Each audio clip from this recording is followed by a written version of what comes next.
Puasa sunnah ini merupakan terang di alam kubur kita nanti. Yang kedelapan, at-tasqil limizanihi, diberikan keringanan pada timbangan di hari akhirat nanti. Bahwa setelah dibangkitkan dari kubur, setiap kita akan menghadapi perhitungan, akan ditimbang segala macam kebaikan dan segala macam kejahatan yang pernah kita lakukan di dalam kehidupan. Orang yang melaksanakan ibadah puasa sunnah, at-tasqilu limizanihi, diberikan keringanan timbangan hari akhiratnya nanti. Yang kesembilan, an-najah minal bala, diberikan keselamatan dari segala macam bencana. Dan yang ke-10, as-su'ud ala darajatihi, diberikan ketinggian, naik derajatnya, derajat di dunia, lebih-lebih lagi derajat di akhirat nanti. Assalamualaikum warahmatullahi wabarakatuh. Alhamdulillahi rabbil alamin, wa bihi nasta'inu ala umuri dunya waddin. Salatu wassalamu ala ashrafil anbiya wal mursalin, Sayyidina wa maulana Muhammadin wa ala alihi wa sahbihi ajma'in, amma ba'du. Pada pertemuan kali ini secara khusus kita akan membicarakan tentang puasa ini. Kita akan mulai dari yang pertama, puasa sunnah. Sebagaimana yang kita maklum, sunnah adalah satu perbuatan yang apabila kita kerjakan berpahala, tapi apabila kita tinggalkan tidak merupakan dosa. Hanya saja ia merupakan barometer dan ukuran daripada orang-orang yang cinta kepada sunnah itu sendiri. Ada banyak jenis puasa sunnah ini. Yang pertama, puasa sunnah di bulan Muharram. Rasulullah sallallahu alaihi wasallam bersabda, afdalus siyami ba'da Ramadan syahrullahil Muharram, wa afdalus salati ba'dal faridah salatul lail. Diriwayatkan oleh Muslim dari Abi Hurairah. Puasa yang paling utama sesudah puasa Ramadan tidak lain adalah puasa di bulan Muharram. Dan solat yang paling afdol sesudah solat yang wajib adalah solat pada sepertiga malam yang akhir. Puasa di bulan Muharram merupakan puasa sunnah dan mempunyai nilai yang sangat besar dalam pandangan Allah Subhanahu wa ta'ala. Buat mereka yang mampu melaksanakan puasa sunnah di bulan Muharram ini, boleh melaksanakannya selama 10 hari. Hari yang pertama, boleh juga 3 hari saja, atau setidak-tidaknya 1 hari daripada bulan Muharram. Yang kedua, puasa 10 hari daripada bulan Zulhijjah. Karena bulan Zulhijjah ini memang termasuk bulan yang dimuliakan oleh Allah Subhanahu wa ta'ala. Pertama, di sana ada hari Tarwiyah, ada hari Arafah, ada hari kurban, ada talbiyah, ada pelaksanaan haji dengan segala manasiknya. Maka puasa sunnah di bulan Zulhijjah merupakan amalan yang sangat utama dan besar pahalanya dalam pandangan Allah Azza wa Jalla. Sebagian ulama menjelaskan, man shoma hazihil ayyam akramahullahu bi asyri asya'in. Siapa orang yang melaksanakan ibadah puasa sunnah pada hari-hari 10 di bulan Zulhijjah ini, Allah Subhanahu wa ta'ala akan memuliakannya dengan 10 macam perkara. Saudara, ini keuntungannya. Yang pertama, orang yang puasa di hari-hari 10 bulan Zulhijjah diberikan al-barakah fi umrihi, diberikan keberkahan pada umurnya. Setiap kita ingin memperoleh umur yang berkah. Umur yang berkah itu yang bagaimana? Apa yang jumlahnya panjang? Mungkin. Tetapi yang jelas umur yang berkah ini adalah umur yang bisa dipertanggungjawabkan di hadapan Allah Subhanahu wa taala. Artinya umur yang diisi penuh dengan kebajikan, umur yang diisi dengan segala macam kegiatan ibadah, dan umur yang dengan demikian sungguh pun kita sudah mati, jasad terkubur dalam tanah, nama kita akan tetap hidup, dikenal orang oleh karena kebajikan yang kita kerjakan. Saya kira akan lebih merupakan azab ketimbang nikmat kalau orang diberikan umur panjang tapi hanya untuk menumpuk-numpuk dosa saja. Kan lebih baik mana? Umur pendek banyak pahala, umur panjang banyak dosa. Lebih baik mana? Saya yakin yang paling baik tentu umur panjang banyak pahala. Paling sial umur pendek dosa melulu. Sudah diberikan umur pendek tidak seberapa, dosa berlipat ganda. Itu kalau orang kampung bilang tekor namanya. Rugi. Umur pendek hanya untuk menumpuk-numpuk dosa. Boleh jadi kalau umat-umat zaman dulu, saudara, mereka diberikan umur panjang. Nabi Adam, kita tahu Nabi Adam itu 2000 tahun umurnya. Nabi Nuh 950 tahun. Umatnya ya rata-rata segitu itu.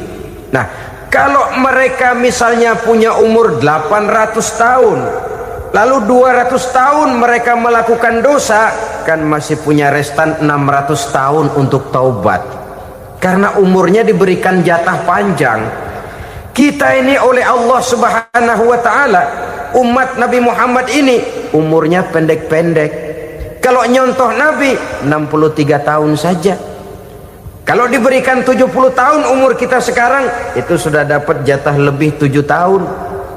Alhamdulillah bahwa Allah memberikan saat-saat, waktu-waktu, tempat-tempat yang punya nilai istimewa, sehingga umur yang pendek ini bisa bernilai panjang, nilai ibadahnya bisa bernilai pahala seperti umat yang berumur panjang dahulu itu.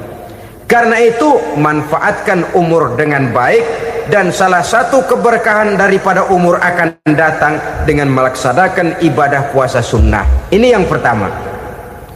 Yang kedua, az-ziyadatu fi malihi, diberikan tambahan hartanya, menjadi orang kaya. Kaya apa? Kaya hati setidak-tidaknya. Karena dengan tekun dan rajin melaksanakan ibadah puasa, yang segera tertanam dalam jiwa seseorang merasakan cukup di dalam kehidupan. Itulah dia orang yang paling kaya, orang yang hidupnya paling cukup. Kalau orang sudah merasa cukup dalam hidupnya, maka itulah dia orang yang kaya. Saudara-saudara kaum muslimin rahimakumullah, puasa sunnah memberikan tambahan harta, usahanya berkembang, dengan demikian membawa keberkahan, hartanya makin bertambah, akan menunjang ibadahnya kepada Allah, lebih memantapkan dan membawa ketenangan dalam hidupnya. Itu termasuk berkahnya melaksanakan puasa sunnah itu. Yang ketiga, al-hifzu fi iyalihi, diberikan penjagaan, perlindungan terhadap keluarganya, anaknya sehat, sanak famili dan handai tolannya terjaga dan terpelihara dari segala malapetaka, dari segala mara bahaya, kesehatannya terjamin dan terpelihara. Itu sudah merupakan modal yang sangat besar di dalam kita mengarungi kehidupan. Sebab rasanya sulit untuk bahagia, duit kita banyak sekali, usaha kita selalu mendatangkan untung yang berlipat ganda. Tapi sebentar-sebentar anak kita sakit, yang ampek, yang korengan, yang kena musibah, ndak tak karu-karuan sakit, berobat sampai jutaan rupiah.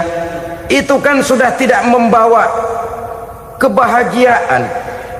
Uang masuk yang begitu banyak jumlahnya habis akhirnya untuk berobat saja.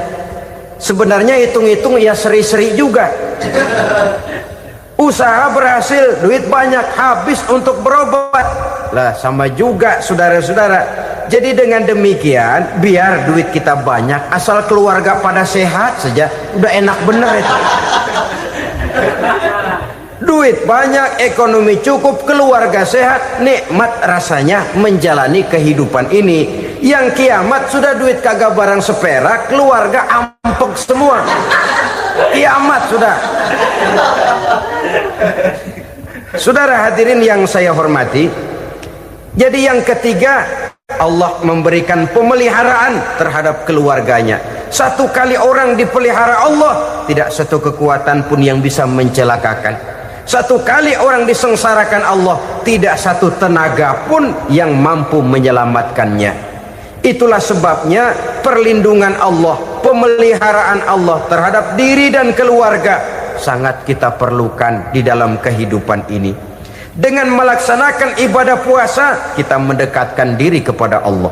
Dengan dekat kepada Allah, maka Allah pun dekat kepada kita. Sehingga dalam hadis qudsi dikatakan, ta'arraf ilallahi firraha ya'rifka fi syiddah. Ingatlah kepada Allah di waktu kamu senang, agar Allah ingat kepada kamu di waktu kamu susah. Yang kita laksanakan kadang-kadang sebaliknya. Waktu susah kita ingat Allah, waktu senang kita lupa Allah. Akhirnya nanti pada waktu kita melarat, kebelangsak, susah dan sebagainya, pertolongan tidak akan datang kepada kita. Benar, ta'arraf ilallah firraha ya'rifka fi syiddah. Ingatlah kepada Allah di waktu kamu susah, ingatlah kepada Allah di waktu kamu senang, agar Allah ingat kepadamu di waktu kamu mendapat kesusahan. Umumnya watak manusia memang kalau sudah dapat susah, ingat kepada Allah. Waktu duduk, waktu berbaring, sambil tidur, dalam segala keadaan Allah disebutnya, Allah dimintakan pertolongannya. Tapi dikala dia berada pada posisi di atas angin, merasa senang, bahagia, Allah terlupakan. Saudara-saudara kaum muslimin, itu yang ketiga. Yang keempat, at-takfiru li sayyiatihi. Orang yang melaksanakan puasa sunnah itu diampuni segala dosa dan kesalahan yang telah dilakukannya. Dan yang kelima, at-tad'ifu li hasanatihi, diberikan balasan yang berlipat ganda dari segala kebaikan yang dikerjakannya.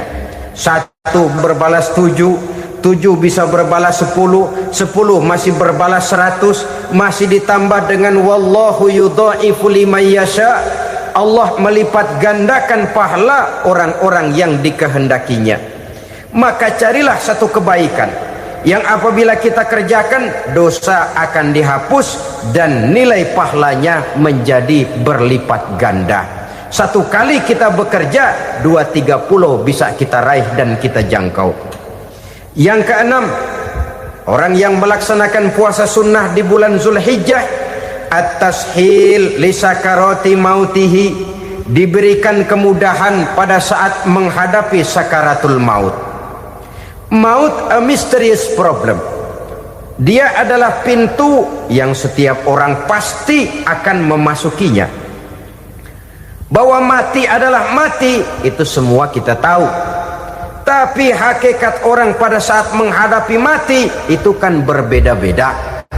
Ada yang matinya itu gampang sekali, persis orang tidur saja, tidak nampak gelisah, tidak bikin susah yang hidup, tidak gelimpangan di tempat tidur, persis seperti orang mau tidur saja. Ada yang sulit sekali menghadapi sakaratul maut, gelimpangan di tempat tidur, bikin bingung orang yang nunggu. Kadang-kadang seperti kerbau digorok lehernya. Saudara-saudara, sulit menghadapi sakaratul maut. Oleh karena itu Rasulullah sallallahu alaihi wasallam sering beliau itu kalau berdoa membaca Allahumma hawin alayya fi sakaratil maut, ya Allah, mudahkan saya di dalam menghadapi sakaratul maut. Rasulullah saja, saudara, orang yang ibadahnya paling banyak, orang yang hatinya paling bersih, orang yang akhlaknya paling luhur, masih berdoa semacam ini. Mohon dimudahkan oleh Allah agar mudah menghadapi sakaratul maut. Apalagi kita, terus terang kita ini paling-paling kelas muhtalid, bangsa ama pahla mau ama dosa doyan. Lebih perlu lagi menghadapi sakaratul maut, sehingga apabila malaikat maut datang menjemput nyawa kita, dimudahkan, jangan dibikin sulit, supaya mudah. Jadilah orang baik-baik. Biasanya kalau banyak yang mati, malaikat maut juga kali main-mainin dulu tuh orang, kutak-katik, ditakut-takutin dan segala macam. Saudara hadirin yang saya hormati, maka menghadapi sakaratul maut ini merupakan kunci. Apakah seseorang bisa husnul khatimah atau bisa su'ul khatimah? Salah satu jalan untuk memudahkan diri menghadapi sakaratul maut, melaksanakan puasa sunnah di bulan Zulhijjah ini. Yang ketujuh, ad-diya'u li zulumati qabrihi, diberikan terang di alam kuburnya. Kubur, saudara tahu, saudara tentu sering lihat orang dimasukkan ke liang lahat, ditutup dengan papan, dinding ari kata kita di kampung, lalu diuruk lagi dengan tanah. Dalamnya liang lahat, gelapnya liang lahat, gelapnya diuruk dengan tanah, gelapnya di dalam kubur, tiga gelap yang menjadi satu. Bapak moyangnya gelap.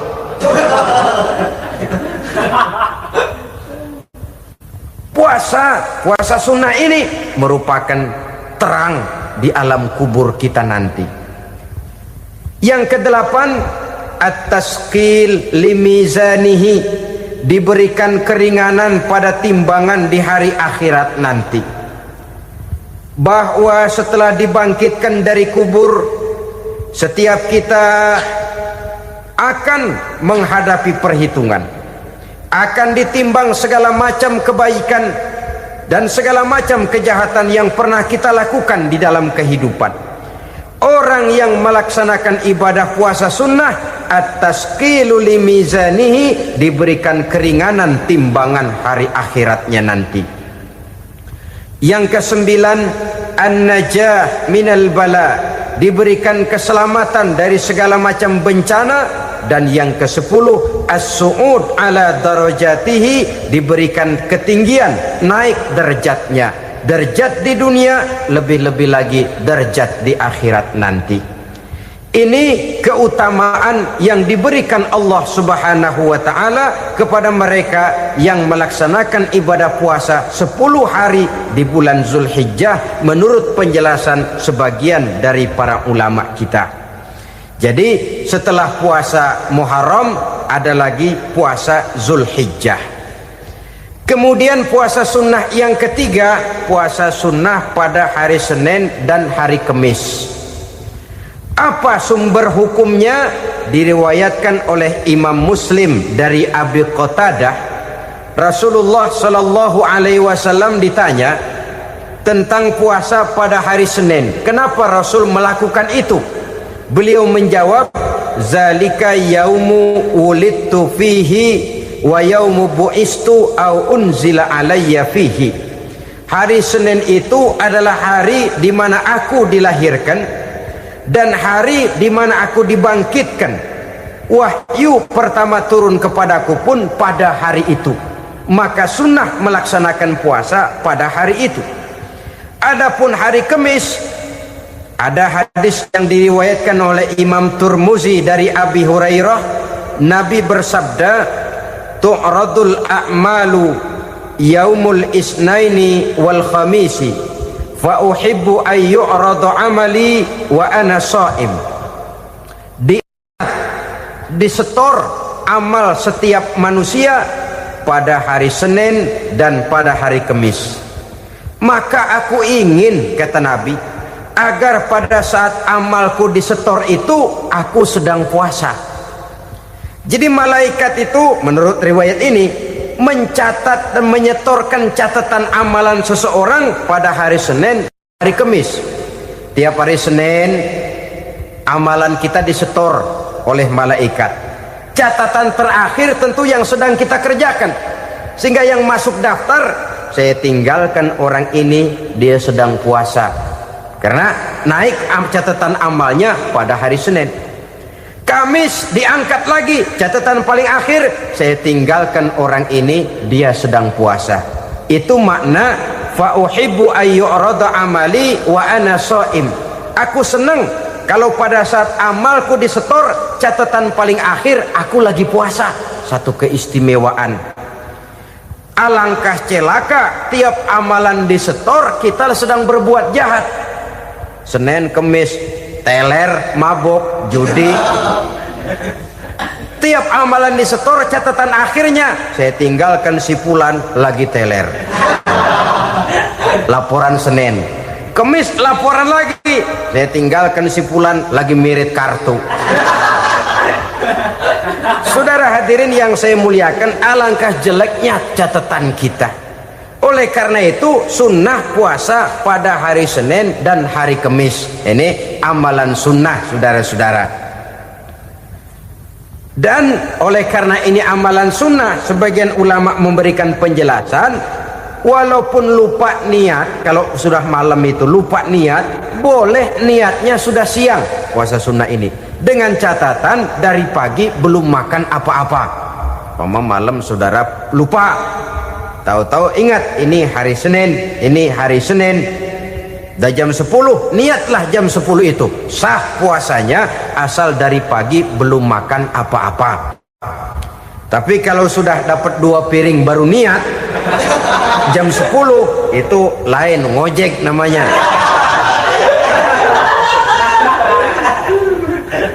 Jadi puasa sunnah yang ketiga, puasa pada hari Senin dan hari Kamis. Yang keempat, puasa jenis sunnah yang keempat, puasa 6 hari di bulan Syawal. Diriwayatkan oleh Imam Muslim dari Abi Ayyub bahwa Nabi bersabda, "Man shoma Ramadhana summa atba'ahu sittan min Syawal kana kasyamid dahri." Barang siapa yang berpuasa di bulan Ramadan kemudian diikutinya dengan 6 hari di bulan Syawal, maka dia seolah-olah seperti orang yang berpuasa 1 abad lamanya. Allahu Akbar. Demikian besar keuntungannya. 6 hari di bulan Syawal sama dengan orang yang berpuasa 1 abad lamanya.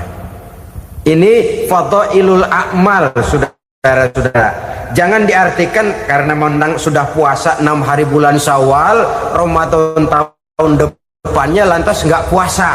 Kenapa? Ukurannya sudah 1 abad. Bukan itu pengertiannya. Ini mendorong orang memberikan ganjaran pahala yang sedemikian besar. 6 hari setelah Ramadan, artinya di bulan Syawal. Tidak pada hari pertama Syawal karena haram hukumnya berpuasa pada hari fitri itu. 6 hari di bulan Syawal. Tinggal lihat yang mampunya saja.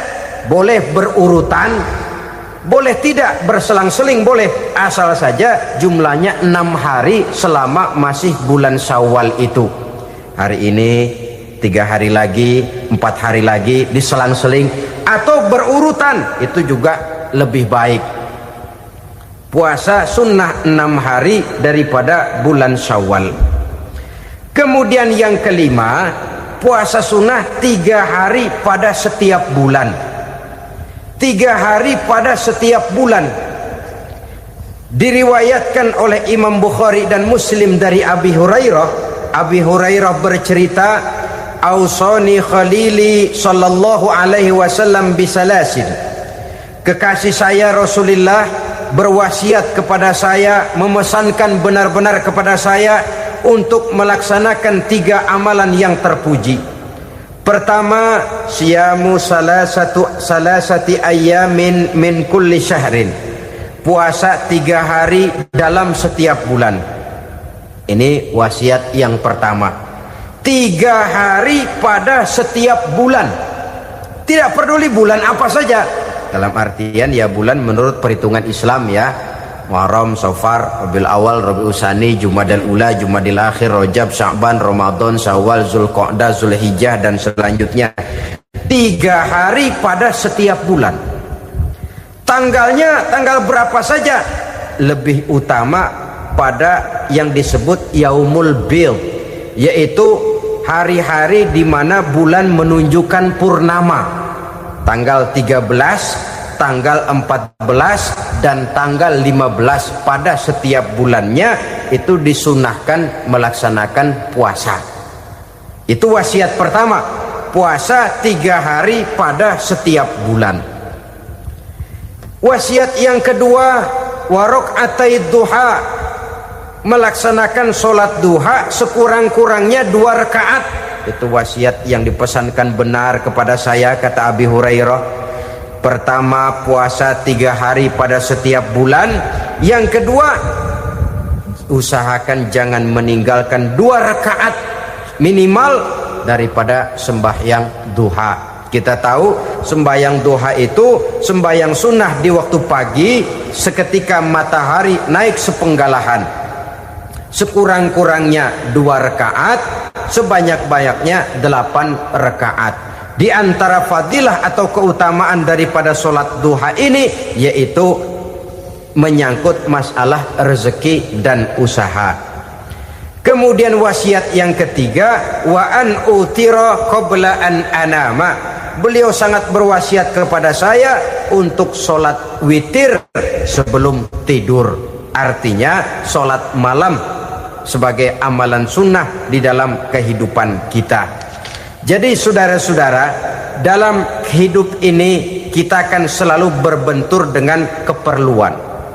Kalau pada satu saat kita sudah sampai kepada tahap berpikir ini keperluan saya, tentu hal-hal semacam ini akan kita kerjakan. Kita belum tergerak melaksanakan ini semua oleh karena barangkali kita merasa belum memerlukannya. Karena itu marilah kita berusaha di samping melaksanakan puasa yang wajib juga melaksanakan puasa yang sunnah di dalam kehidupan kita. Ini jenis puasa-puasa yang sunnah. Kemudian yang kedua, ada macam puasa yang disebut puasa nazar. Hukum pelaksanaannya wajib apabila nazarnya sudah terwujud. Puasa nazar, puasa yang dikaitkan dengan suatu persoalan. Umpamanya, kalau saya lulus ujian, saya akan puasa 1 minggu lamanya. Begitu ujiannya ternyata lulus, dia wajib bayar nazarnya. Puasa 7 hari, tidak lagi sunnah tapi wajib karena dia nazarkan. Asal saja tidak sah nazar kepada yang makruh apalagi kepada yang haram. Umpamanya nazar kalau tembus 6 nomor mau puasa 3 hari. Itu nazar semacam itu bukan saja tidak sah tapi haram hukumnya. Tidak boleh nazar kepada yang makruh apalagi kepada yang haram. Jadi apabila maksud yang sudah kita niatkan tercapai, wajiblah nazar itu dibayar, yaitu kalau nazarnya sunnah melaksanakan ibadah puasa. Saudara-saudara kaum muslimin rahimakumullah. Jenis puasa yang ketiga kita kenal dengan puasa wajib. Dan ini kita laksanakan pada bulan suci Ramadan. Tentang teknis pelaksanaan ibadah puasa di bulan Ramadan sudah pernah saya bicarakan pada pertemuan tentang Ramadan dan Idul Fitri. Pada kesempatan ini saya hanya ingin mengajak bahwa di dalam melaksanakan ibadah puasa Ramadan ini, marilah kita mengadakan evaluasi. Kenapa demikian? Barangkali secara jujur, walaupun agak berat, saya masih harus berkata, masih banyak di antara kita umat Islam yang di dalam melaksanakan suatu ibadah terjebak dalam rutinitas ritual. Apa itu rutinitas ritual? Itu bahasa susah. Berhubung saya tidak ingin bicara yang susah-susah, kita bicara yang mudah-mudah saja. Maksud saya, banyak di antara kita umat Islam yang di dalam melaksanakan suatu ibadah itu hanya dengan prinsip asal sekadar gugur kewajiban saja. Akibatnya, sampai sejauh mana ibadah itu berhasil membentuk kepribadian diri kita, kita jarang mengadakan evaluasi dan penilaian. Salat yang penting gugur kewajiban. Puasa yang penting sudah gugur kewajiban. Haji yang penting sudah gugur kewajiban. Maka jangan heran kalau itu yang jadi prinsip, ibadah lantas tidak punya dampak dalam membentuk kepribadian diri. Banyak orang yang rajin sholat tapi munkarnya jalan terus. Sampai kadang-kadang kita bingung, yang sembahyang dia, yang nyolong dia. Puasanya kelihatannya tekun tapi tidak punya kepekaan sosial. Sama yatim piatu bersifat masa bodoh, sama fakir miskin malah gemes. Tidak lantas tumbuh kepekaan sosial walaupun dia sudah ikut merasakan tidak enaknya lapar dan haus. Ada juga yang sudah haji 4-5 kali mondar-mandir Jakarta Mekah, tapi gaya hidupnya tetap seperti katak di kolong tempurung, picik, sempit pandangan, dangkal hati, tidak terbuka walaupun sudah melihat Islam dalam skala internasional. Yang dia lihat, yang dia saksikan, yang dia pandang tidak sanggup menggugah dan menggubah jiwanya, tidak bisa mewarnai pandangan hidupnya. Inilah akibatnya kalau ibadah hanya dikerjakan dengan prinsip asal sekadar gugur kewajiban. Hasilnya yaitu tadi, hajinya cuma menang topi putih sama serban. Sholatnya cuma prinsip asal gugur kewajiban. Begitu juga puasanya, begitu juga zakatnya dan ibadah-ibadah lainnya. Bukan tanpa satu maksud. Jikalau Allah Subhanahu wa ta'ala memerintahkan kita melaksanakan ibadah puasa di bulan suci Ramadan, bahkan maksud itu sangat pada penghujung ayat yang memerintahkan kita puasa. Ya ayyuhalladzina amanu kutiba alaikumus syiyam kama kutiba alal ladzina min qablikum la'allakum tattaqun. Orang yang beriman diwajibkan atas kamu berpuasa, telah diwajibkan juga kepada orang-orang yang sebelum kamu, la'allakum tattaqun, agar kamu dengan puasa itu menjadi manusia yang bertakwa kepada Allah Subhanahu wa ta'ala.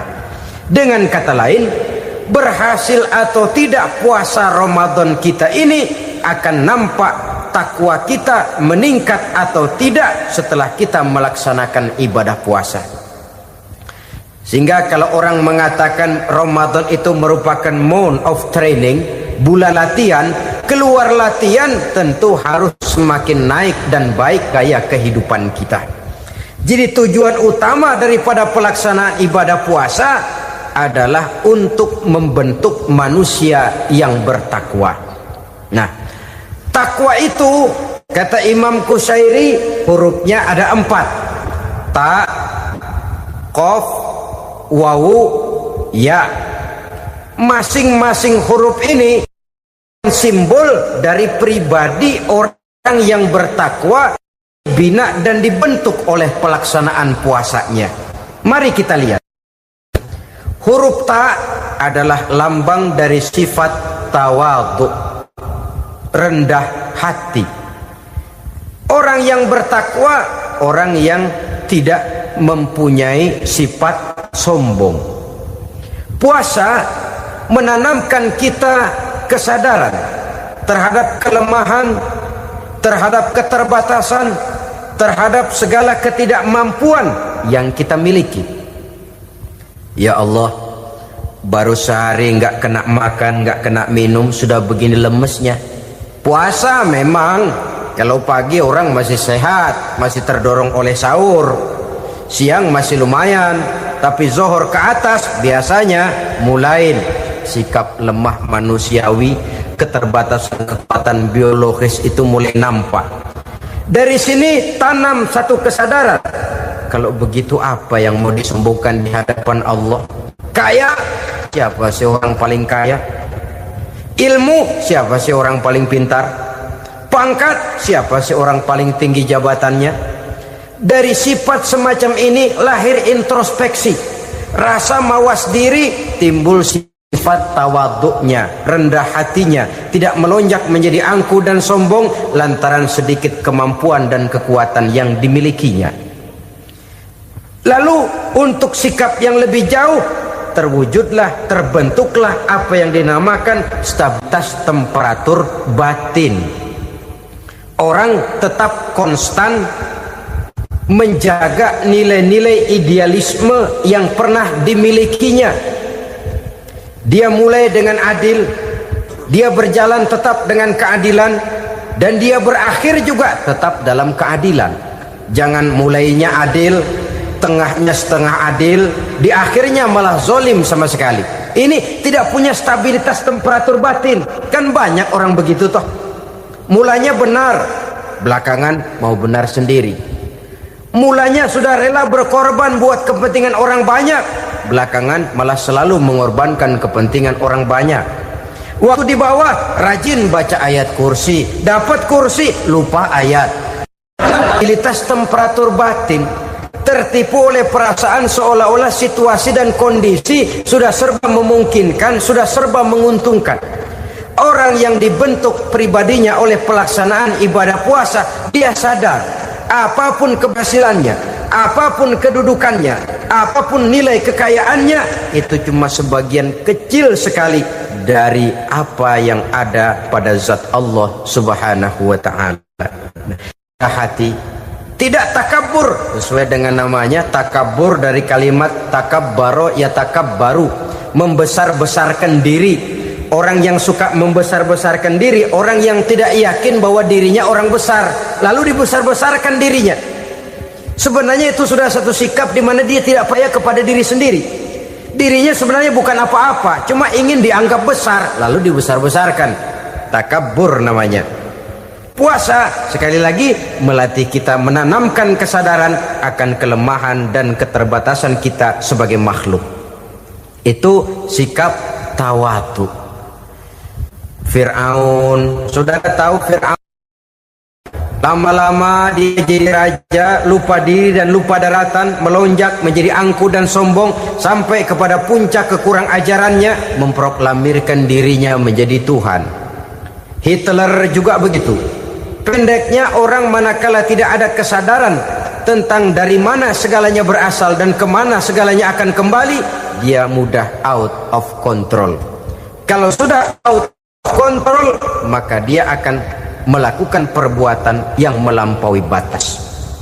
Itu yang pertama. Jadi orang takwa, orang yang rendah hati, salah satu tujuan daripada pelaksanaan ibadah puasa menanamkan sikap rendah hati. Dari sikap rendah hati ini yang timbul lalu apa? Kepekaan sosial. Kalau saya puasa, saya sudah merasakan bagaimana tidak enaknya lapar. Saya sudah merasakan bagaimana tidak enaknya haus. Tapi bagaimanapun, saya lapar cuma sebentar, saya haus cuma sebentar. Selesai maghrib, lapar saya hilang, haus saya hilang. Bagaimana yatim piatu, orang-orang tua jompo yang perlu santunan, orang-orang miskin yang terkapar di kolong-kolong jembatan, yang tiap hari merasakan perasaan seperti ini, tanpa tahu kapan hidup dan nasibnya akan berubah. Tidur beratapkan langit, berselimut koran. Kalau demikian, saya ini beruntung. Kalau demikian, apa yang bisa saya lakukan untuk mereka? Kepekaan sosial ini lalu timbul dalam apa yang orang sekarang namakan solidaritas kesetiakawanan sosial.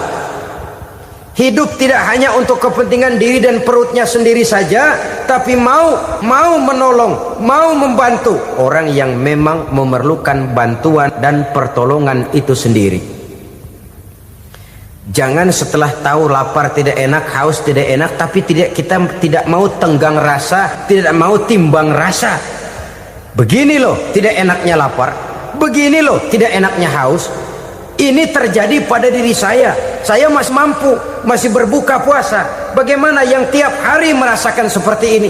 Tidak Ramadan, tidak Syawal, tidak Zulqa'dah, tidak Zulhijjah, selalu kelaparan dan kehausan. Dari sana timbul kepekaan sosial. Lalu lahirlah sikap pemurah, dermawan, mau menoleh ke kiri dan ke kanan. Bahkan Al-Quran itu sampai mengancam betul. Ara'aital ladzi yukadzibu bid-din fadzalika allazi yad'ul yatim wa la mendustakan agama. Islam mendustakan Islam. Salat dia tapi mendustakan salat. Puasa dia tapi mendustakan puasa. Siapa mereka itu? Fadzalika allazi yad'ul yatim. Merekalah orang-orang yang meninggalkan anak-anak yatim. Wala yahuddu ala ta'amil miskin, dan tidak pernah memberi pertolongan, tidak memerintahkan memberi makan kepada fakir miskin, walaupun dia berada pada posisi dan kondisi yang memang dia mampu. Nah, kalau dia tidak mampu itu lain soal. Dia mampu, dia tahu, dan dia diam saja, itu termasuk yukadzibu biddin, orang-orang yang mendustakan agama. Berlindung kita kepada Allah, jangan sampai termasuk ke dalam kelompok itu. Yang kedua saudara, huruf takwa itu qaf. Qaf adalah lambang dari sifat qanaah. Qanaah artinya merasa cukup. Puasa melatih kita untuk bersikap cukup dalam hidup. Kalau kita perturutkan menjelang saat berbuka, menunggu waktu berbuka, istilah orang di Jawa Barat ngabuburit katanya, kita menunggu saat berbuka, segalanya saja ingin kita beli, segalanya saja ingin kita minum, semuanya saja ingin kita makan, sebab nafsu sudah begitu berupa, perut sudah sedemikian lapar, kerongkong sudah sedemikian haus, rasanya semuanya saja ingin kita telan. Tapi tahukah kita bahwa setelah maghrib berbunyi, berapa banyak yang kita makan, berapa banyak yang kita minum? Sesuaikah dengan keinginan kita tadi siang? Tadi siang semuanya ingin kita makan, tadi siang semuanya ingin kita minum. Setelah berbuka, berapa banyak yang kita makan, berapa banyak yang kita minum? Itulah kehidupan. Segalanya ingin kita kuasai, segalanya ingin kita punyai, tapi berapa sih yang benar-benar kita perlukan? Maka orang kaya adalah orang yang hidupnya cukup. Orang miskin hakikat yang selalu merasa kurang. Bagaimanapun besar rumah, banyak uang kita, berpuluh kendaraan kita, kalau hidup selalu merasa kurang, itu artinya kita masih miskin. Maka jikalau ingin menjadi orang kaya, kuncinya hakikatnya cuma satu, hati kita merasa cukup dengan yang diberikan Allah, bersyukur atas segala nikmatnya, dan dengan syukur itu, nikmat itu akan ditambah oleh Allah Subhanahu wa ta'ala. Puasa menimbulkan sifat qanaah, dan qanaah adalah watak daripada orang-orang yang bertakwa kepada Allah Subhanahu wa ta'ala. Persis seperti orang minum air laut, makin diminum makin haus, makin diminum makin kering tenggorokan. Begitulah orang berhadapan dengan materi. Tadinya dia akan senang kalau dia merasa punya tanah ratusan hektar. Sudah ratusan hektar tidak cukup, ngelamun lagi, alangkah nikmatnya kalau bisa beli gunung. Gunung dibeli, sudah punya gunung, lihat laut, aduh kalau laut juga bisa dibeli, beli lagi laut. Sudah punya laut, lihat ke atas langit, ada yang jual apa enggak ya?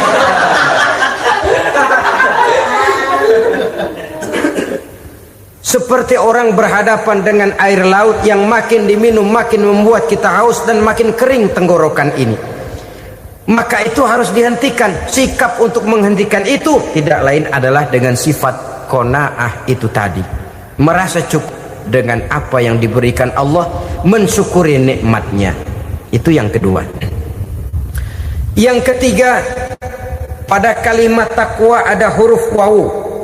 Wawu adalah simbol dari sifat wara dengan ain. Wara, orang yang terpelihara dirinya baik dari yang syubhat, lebih-lebih dari yang haram. Syubhat, saudara tahu, barang yang remeng-remeng.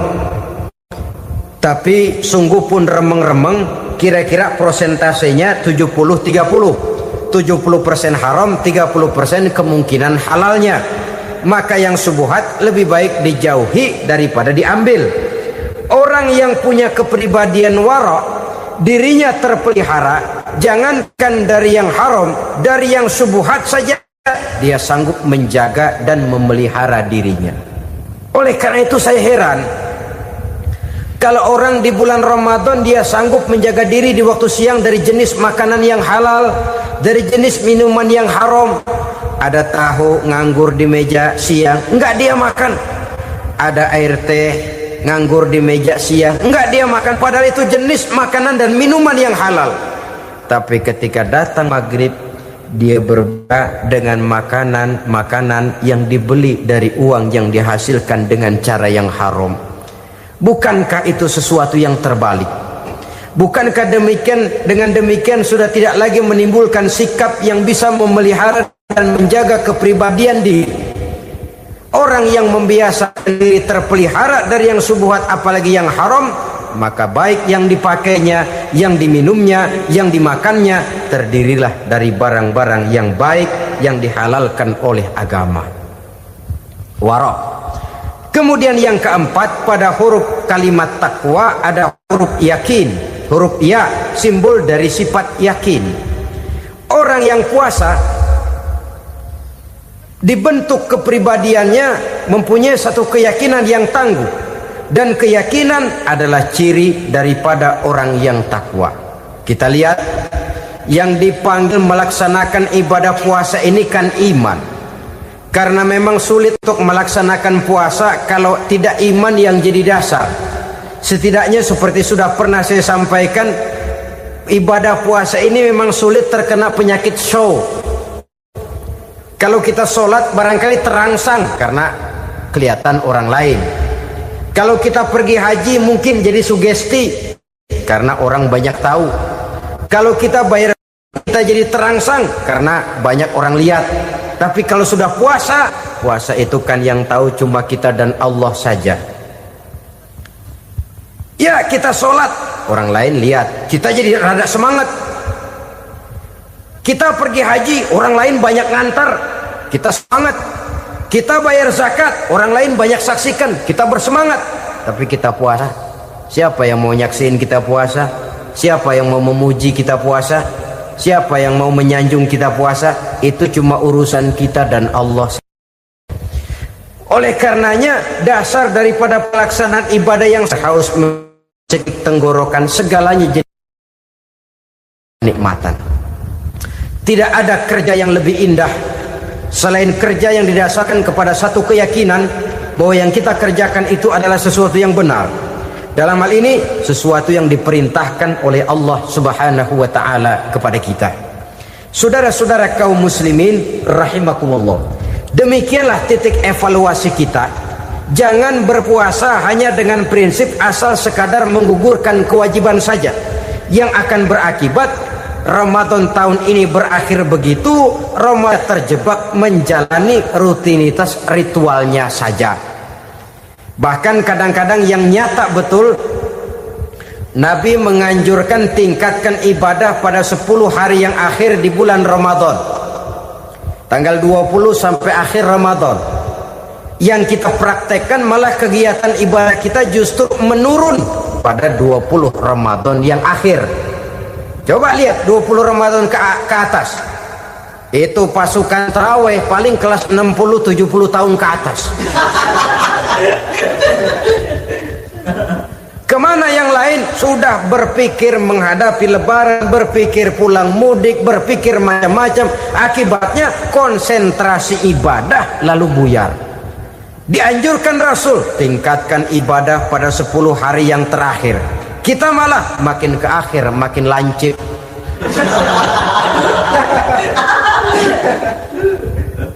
Saudara-saudara kaum muslimin rahimakumullah, kita terjebak oleh sesuatu yang sementara, oleh sesuatu yang bersifat kulit, lalu meninggalkan isinya. Padahal jikalau kita tidak mengisi Ramadan dengan kegiatan ibadah, berarti kita tidak keluar dari Ramadan dengan jiwa yang baru, yang sudah ditempa oleh pengalaman ibadah di bulan Ramadan. Artinya kita tidak kembali kepada fitrah, kesucian seperti saat kita dilahirkan. Lalu kalau kita tidak kembali kepada fitrah, apa yang mau kita rayakan pada Idul Fitri itu? Di mana letak kegembiraan kita? Di mana letak kebahagiaan hati? Kembalikah kita kepada fitrah? Tidak. Benarkah puasa yang kita kerjakan? Kelihatannya juga tidak. Adakah dampak dari pelaksanaan ibadah dalam pribadi kita? Tidak. Kadang-kadang Ramadan selesai malah teriak merdeka.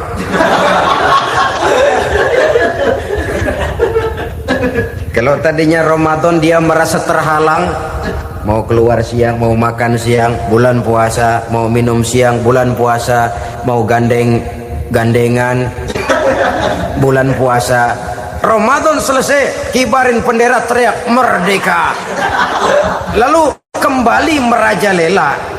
Saudara-saudara, dampaknya tidak akan kelihatan. Padahal puasa yang baik, la'allakum tattaqun, membentuk manusia yang bertakwa kepada Allah Azza wa Jalla.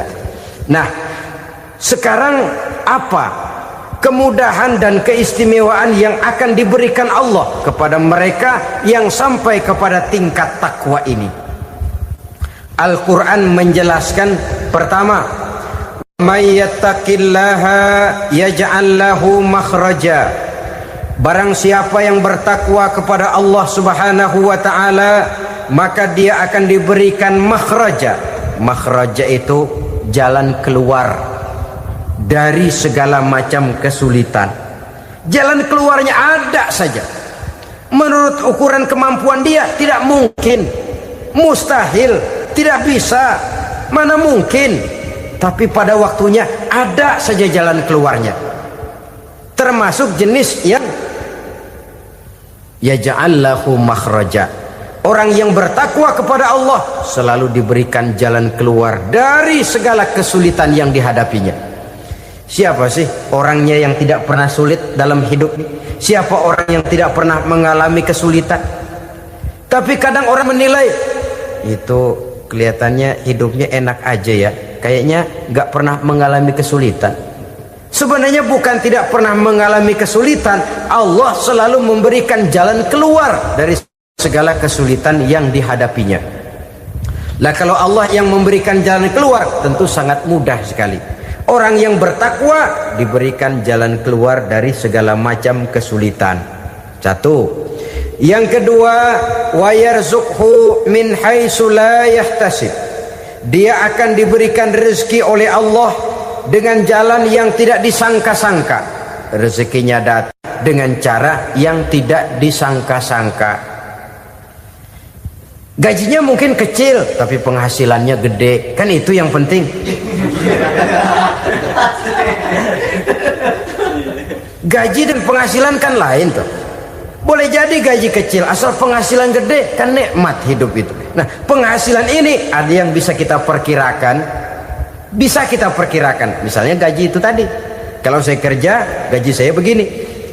Ada rezeki yang masuk min haitsu la yahtasib. Tidak kita sangka-sangka, tidak kita duga-duga, tahu-tahu ada saja rezeki. Datang orang bawa persoalan yang mendatangkan hasil. Sebab rezeki, jodoh, maut memang seperti bayangan. Kita uber-uber dia lari, kita diem dia diem. Kan gemesin itu. Bayang-bayang itu begitu. Kita kejar, dia lari. Rezeki juga begitu. Kita diam, dia diam. Setengah mati yang namanya rezeki kita cari, kita uber. ngobek sampai ratusan bohong kita kerjain.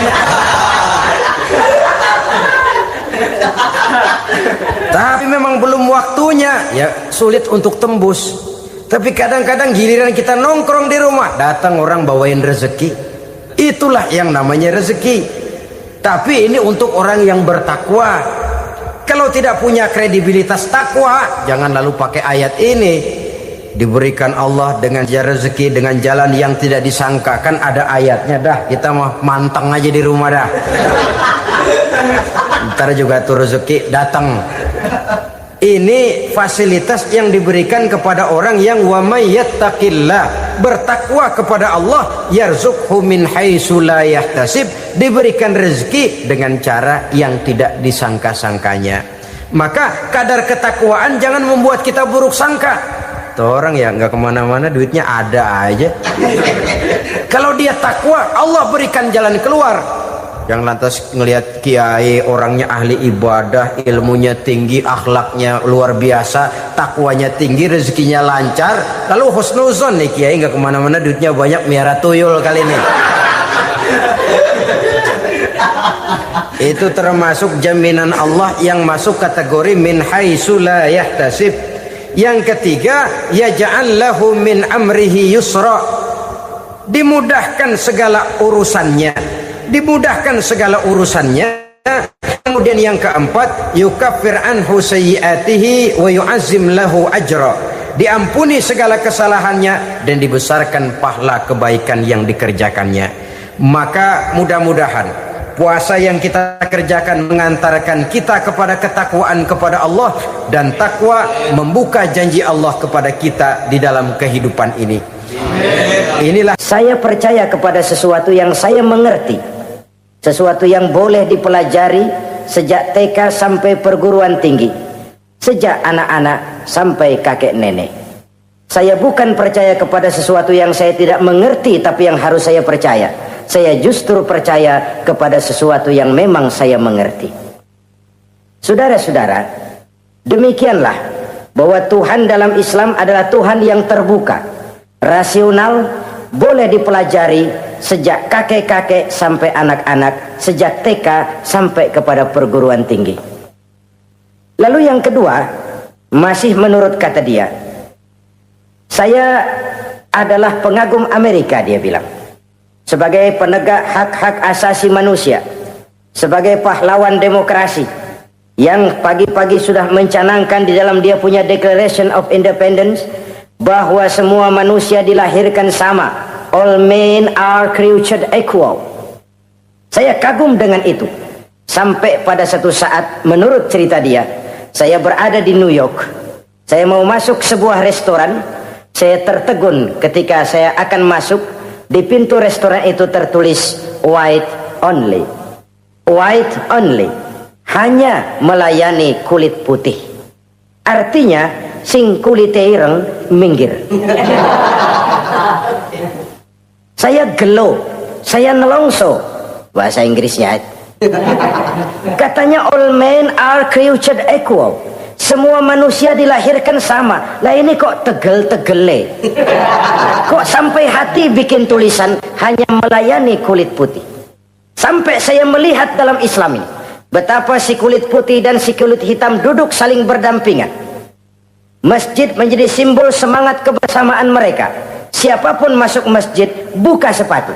Di sana mereka menghadap ke arah yang sama, menyembah Allah Tuhan yang sama, mengikuti cara Rasul yang sama, melakukan gerak yang sama, membaca bacaan yang sama, dengan bahasa yang sama.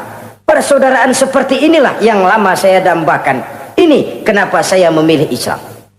Saudara-saudara kaum muslimin, saya ingin menggunakan cerita ini sebagai pengantar bahwa salah satu misi Islam memang membebaskan manusia dari ras diskriminasi.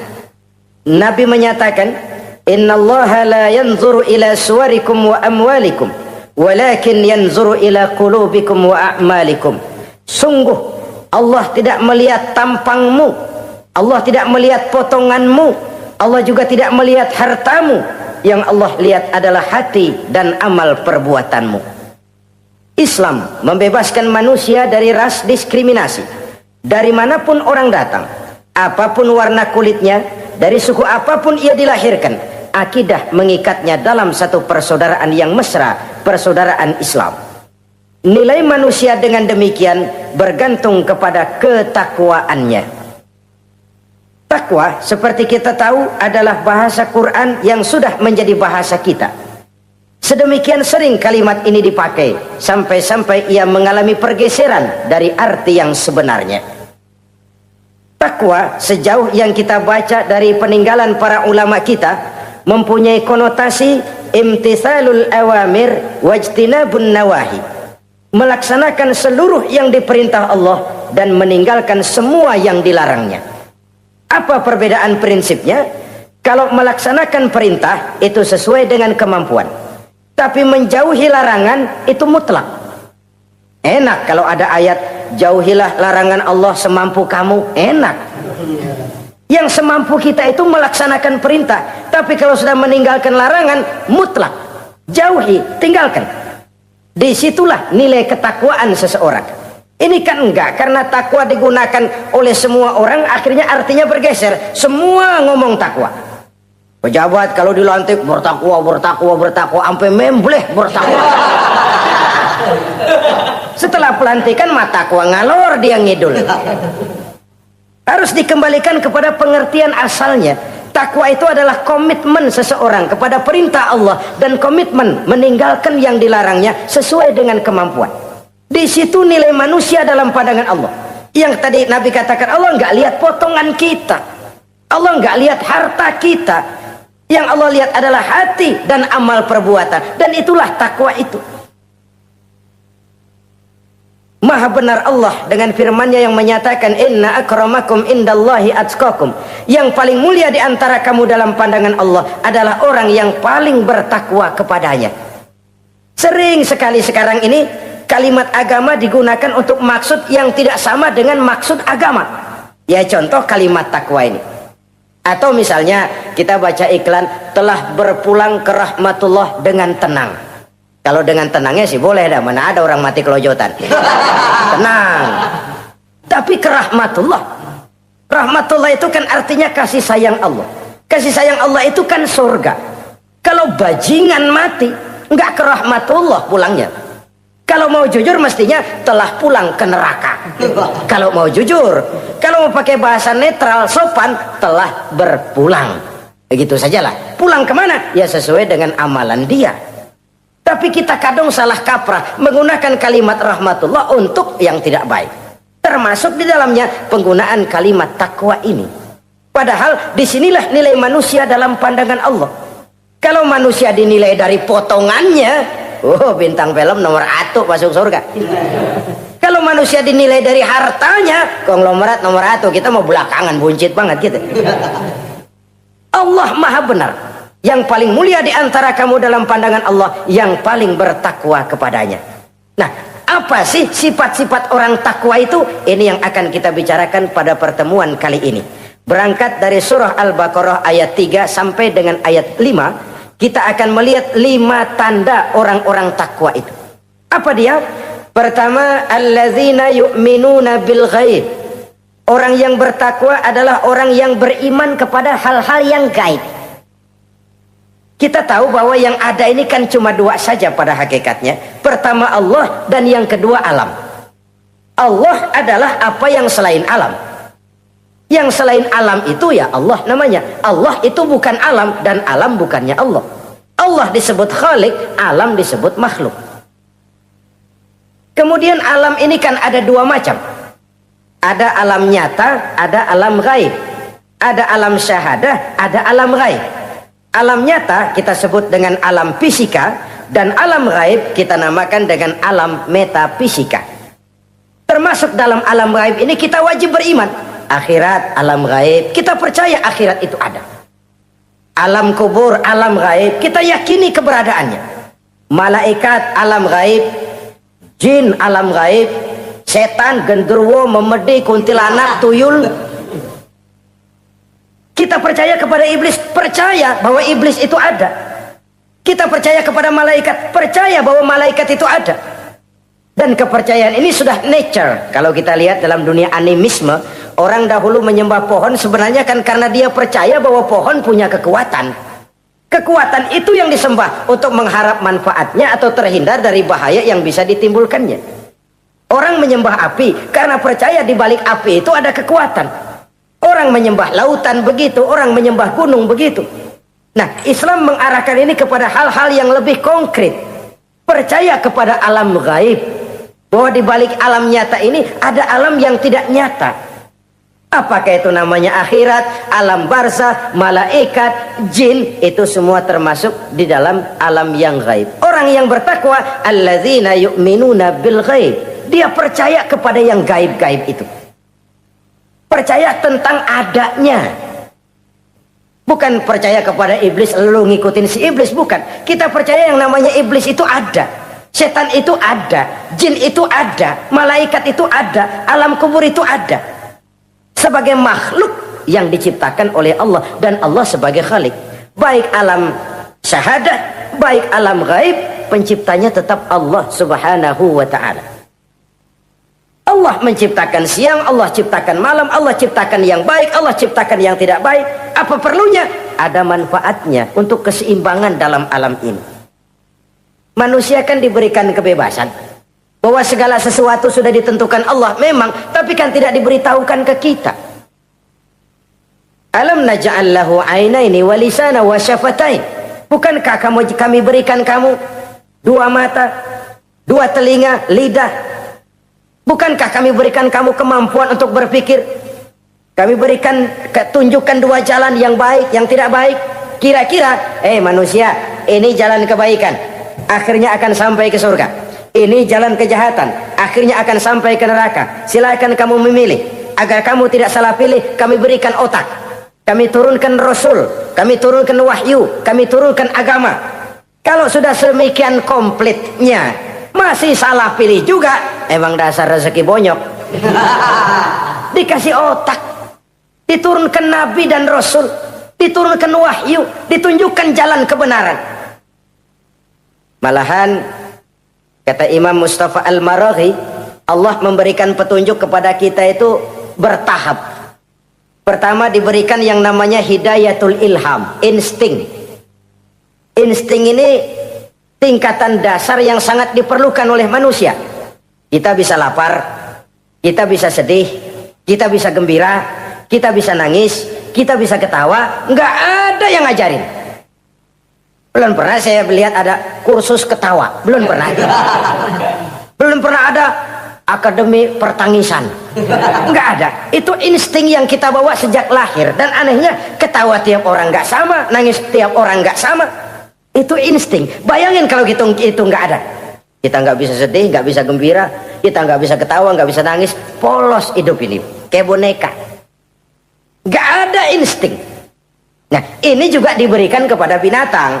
Binatang kan cuma instingnya insting rendah. Binatang marah bisa marah, tapi perasaan mulia binatang nggak punya. Kepengen dipuji kan kagak ada binatang. Dia cuma punya perasaan-perasaan rendah. Marah, pengen tahu kebo kita sodok, marah dia. Perasaan rendah, lapar binatang punya, kenyang binatang punya, tapi perasaan tinggi binatang nggak punya.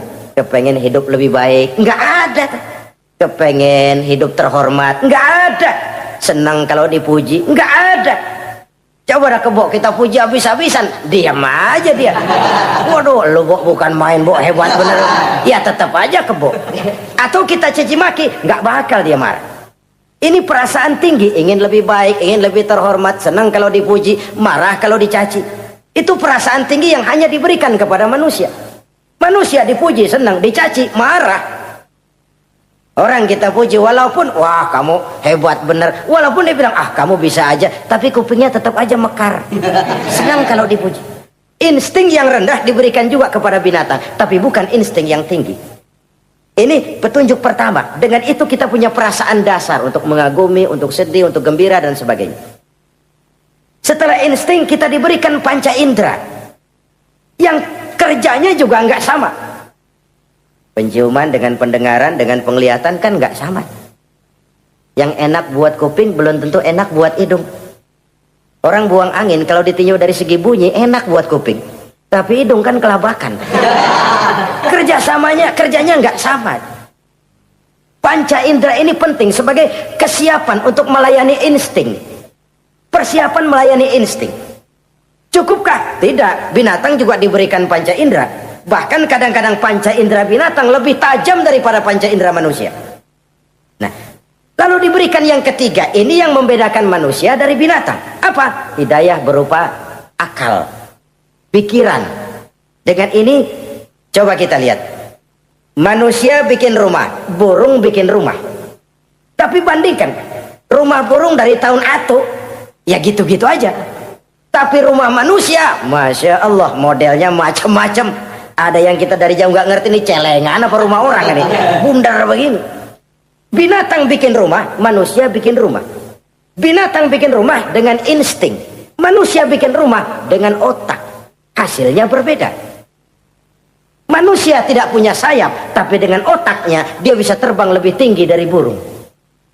Manusia tidak bernapas dengan insang, tapi dengan otaknya dia bisa nyelam lebih dalam daripada ikan. Ini kelebihan manusia dari binatang, diberikan otak. Belum cukup rupanya otak, karena otak ini penemuannya relatif. Apa yang dianggap hari ini benar, besok udah nggak benar. Apa yang hari ini otaknya bilang baik, besok dia bilang jelek. Apa yang hari ini otaknya bilang katakan jelek, besok dia bilang baik. Yang relatif tidak bisa dijadikan pegangan. Maka Allah lalu memberikan yang keempat. Hidayatuddin namanya. Petunjuk berupa agama. Diberikan insting, diberikan panca indera, diberikan otak, lalu diberikan agama. Turun para rasul yang 25 itu yang merupakan mata rantai yang berkaitan. Tidak terpisah. Misi samawi, semuanya sama bersumber dari Allah yang satu itu. Setelah agama datang, masih ada yang lebih penting. Apa? Hidayah yang disebut taufik. Persesuaian kehendak antara kita dengan Allah. Kalau taufik tidak datang, kalau taufik tidak dapat, Kan'an saja anak Nabi Nuh kufur. Anak Nabi tidak dapat taufik namanya itu. Agama turun, bapaknya Nabi. Bapaknya Nabi. Azar, ayahnya Nabi Allah Ibrahim, tidak mendapat taufik. Lalu Abu Jahal, Abu Lahab, pamannya Nabi, tidak mendapat taufik. Lalu istrinya Nabi Lut tidak mendapat taufik. Bayangkan ini, anak Nabi, paman Nabi, bapak Nabi, istri Nabi. Taufik inilah yang hak prerogatif Allah. Insting semua dikasih. Panca indera semua dikasih, otak semua dikasih, agama kepada semua diturunkan. Tapi taufik ini hak prerogatif Allah. Lah kita ini bersyukur, ponakan Nabi aja bukan dapat taufik. Tidak sekedar mendengar Islam, mendengar agama, tapi mengikuti agama itu sendiri. Inilah institusi-institusi yang diberikan Allah kepada kita. Jadi kalau sudah begini lengkap, manusia, nih aku kasih, tempuh jalan ini, masih salah juga, dasar sableng. Pantas kalau Allah mengadili, pantas kalau Allah memberikan sanksi. Kenapa? Rasul udah turun, otak dikasih, panca indera dikasih, peringatan dikasih, masih salah juga, pantas dong kalau diadili. Kecuali kalau Allah nggak nurunin apa-apa, hidup dah selagu-lagu lu sono, mau guling mau gupak terserah deh. Kalau begitu lalu ada pengadilan, nggak adil. Ini institusinya lengkap kok. Pantas kalau Allah mengadakan pengadilan di akhirat. Pantas kalau Allah meminta kita pertanggungan jawab. Komplit begini rupa. Nah, termasuk di dalamnya kita percaya kepada yang gaib ini. Bahwa ada yang tidak nyata di balik yang nyata ini. Ada yang kita percaya kebaikannya, ada yang kita percaya sekedar percaya saja. Kayak setan, iblis, kita percaya adanya, tapi kan nggak wajib ngikutin. Termasuk mempelajari ilmu-ilmunya setan, ilmu-ilmunya iblis. Tenung, santet, nujum-nujuman, ramal-ramalan, itu kan ilmu-ilmunya setan, ilmu-ilmunya iblis. Belajar saja pun jangan, belajar saja pun nggak boleh, apalagi sampai mengamalkannya. Karena tatkala kita belajar apalagi mengamalkan, kita sudah bersekutu dengan setan dan iblis. Nauzubillah summa nauzubillah. Ini yang pertama. Jadi orang yang bertakwa itu sifatnya yang pertama, dia percaya kepada yang gaib. Di balik yang nyata ada yang tidak nyata. Lah, saudara-saudara, jangankan yang alam seperti ini ya, alam kubur, alam akhirat, masih di alam nyata ini saja ada sesuatu yang hanya kita bisa rasakan tapi nggak bisa kita lihat, nggak bisa kita pegang. Contohnya angin. Ada tuh, kita rasain tapi kan nggak bisa kita pegang. Bentuknya bagaimana kita nggak tahu. Wah, merah pak, kenapa? Buktinya dikerok. Itu mah merah kerokan, bukan warna angin merah. Sesuatu yang ada tapi hanya bisa kita rasakan. Pedas, makan cabai pedas. Pedas itu ada, tapi kan abstrak. Mana sih pedasnya? Nggak bisa kita pegang, nggak bisa kita lihat, tapi kita rasain. Oh, itu yang hijau mah cabai, mang. Pedasnya mana pedasnya? Sesuatu yang cuma ada rasa, tanpa bentuk, tanpa bisa kita jamah. Ini satu langkah untuk mengantar kita memahami yang gaib, yang masih dalam alam nyata saja. Ada sesuatu yang kita cuma merasakan adanya, tapi kita nggak bisa lihat, kita nggak bisa pegang. Makanya ada orang tanya, Pak, itu kalau orang mati dibacain Fatihah di sono apa pahalanya nyampe tuh? Saya jawab, kalau ente nggak percaya mati dulu dah. Mati dulu, bacain Fatihah, tungguin di sono. Kalau nggak nyampe balik lagi kemari. Long bagaimana hal-hal yang kayak begitu? Wong sholat saja kita nggak tahu sholat kita diterima atau tidak oleh Allah. Kita puasa, kita hanya melaksanakan. Allah mau terima apa tidak kita nggak tahu. Itu yang nyata-nyata, apalagi sudah berkaitan dengan hal-hal yang gaib. Ini sifat yang pertama, orang yang bertakwa, alladzina yu'minuna bil ghaib, dia percaya kepada yang gaib. Alam kubur itu ada, alam akhirat ada, malaikat ada, jin ada, surga ada, neraka ada, dan lain sebagainya. Satu. Yang kedua, orang yang bertakwa itu wa yuqimunas shalah. Setelah percaya kepada yang gaib, mereka juga mendirikan sholat. Nah, mari kita lihat ayatnya. Selalu yang berkaitan dengan sholat itu kalimatnya yuqimunas shalah, mendirikan sholat, bukan mengerjakan. Gak ada ayat i'malis sholah, if'alis sholah, kerjakan sholat, gak ada. Selalu aqimis sholah, dirikan sholat. Kenapa? Kata para ulama, kalimat mendirikan ini mengandung makna istimrar, mengandung arti kontinuitas, ada kelanjutan.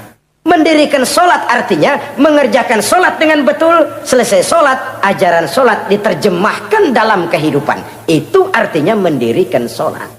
Nah, kalau dilihat dari sisi ini, banyak di antara kita yang sudah mengerjakan sholat tapi belum mendirikan sholat.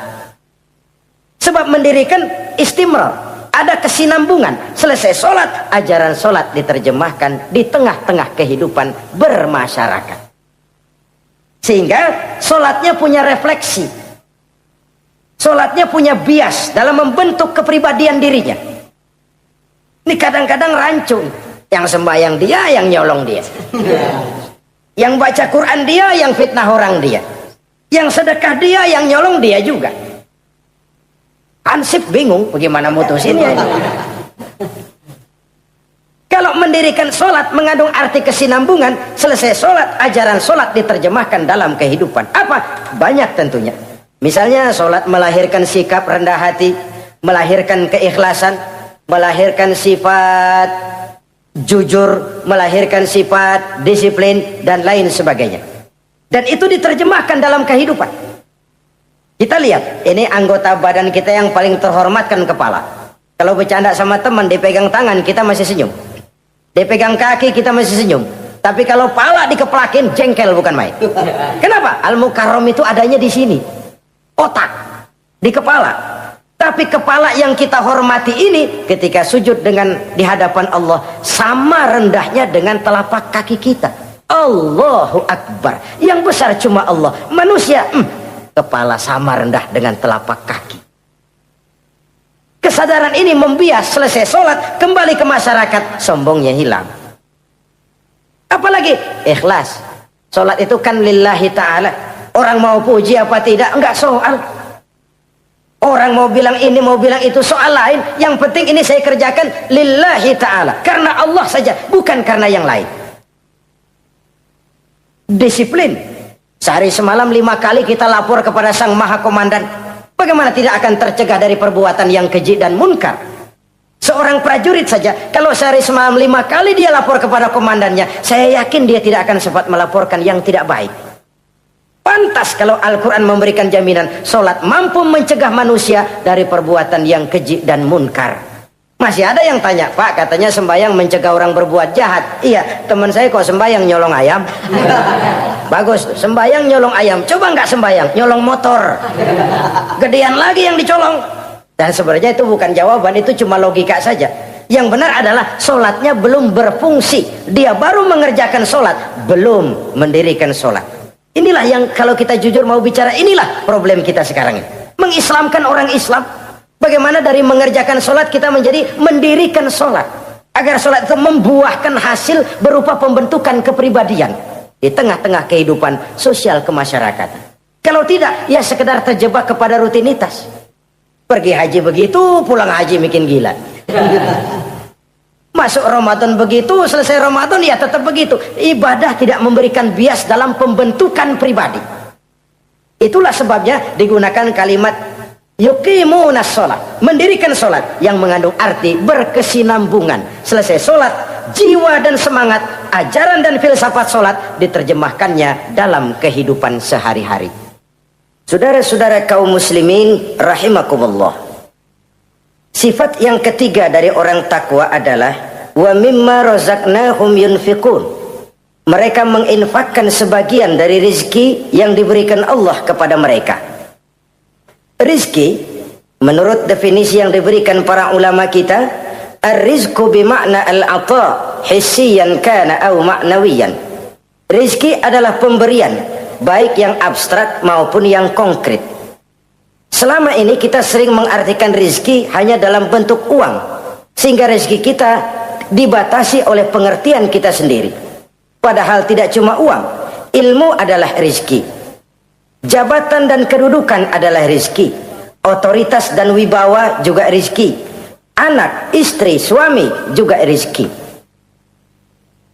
Ketika ayat ini mengatakan wa mimma razaqnahum yunfiqun, mereka menginfakkan sebagian dari rizki, yang dimaksud di sini adalah rizki yang konkret dalam bentuk materi, uang, benda dan lain sebagainya. Orang yang bertakwa sadar benar, dari Allah rizki datang, ke jalan Allah rizki dibelanjakan. Semakin kita rajin membelanjakan rizki di jalan Allah, biasanya akan semakin mengalir rezeki dari Allah. Semakin bakhil kita, kadang-kadang rezeki juga malas deketin kita. Yang keempat, orang yang bertakwa itu alladzina yu'minuna bima unzila ilaika wa ma unzila min qablik. Mereka beriman, mereka percaya kepada apa yang diturunkan terhadap Muhammad, yaitu Al-Quran, wa ma unzila min qablika, dan apa yang telah diturunkan sebelum kamu, yaitu Taurat, Zabur dan Injil. Orang yang takwa percaya bahwa Allah dahulu telah menurunkan Taurat kepada Musa, Allah telah menurunkan Zabur kepada Nabi Daud, Allah telah menurunkan Injil kepada Nabi Isa. Percaya sekadar percaya, tidak wajib mengamalkan ajarannya. Kita percaya Taurat itu kitabnya Allah, Injil dahulu yang diturunkan kepada Nabi Isa kitab Allah, Zabur kitab Allah. Percaya sekadar percaya, bukan percaya kemudian mengamalkan, bukan. Karena dengan turunnya Al-Quran, maka seluruh kitab-kitab terdahulu sudah tercakup di dalam Al-Quran. Orang yang bertakwa percaya kepada apa yang diturunkan terhadap Nabi Muhammad. Apa itu? Al-Quranul Karim. Bagaimana kepercayaan kita kepada Al-Quran? Bahwa dia kitab suci yang isi dan redaksinya langsung dari Allah, yang kita membacanya beribadah, mengerti atau tidak mengerti artinya. Akan lebih baik setelah bisa membaca, mengerti, kemudian mengamalkannya dalam kehidupan kita. Saudara-saudara, kalau kita adakan konteks ini di mana-mana, modernisasi, globalisasi, kemajuan sering membawa pergeseran nilai. Dulu, ini zaman dulu ya, Waktu listrik belum masuk desa, kita rasakan betul. Kalau masuk kampung berasa banyak orang Islam. Padahal rumah pakai lampu templok, lampu tempel, paling banter patroma. Tapi kita masuk kampung berasa kok banyak orang Islam. Kenapa? Suara Al-Quran kedengaran dari rumah-rumah. Kenapa? Ada anak-anak muda lagi latihan baca barzanji. Kenapa? Ada patayat, santri-santri wanita lagi baca solawatan. Kenapa? Nenek-nenek lagi ngapalin sifat 20 sembari nyisik. Wujud artinya ada, maka mustahil Allah. Zaman dulu terjadilah modernisasi.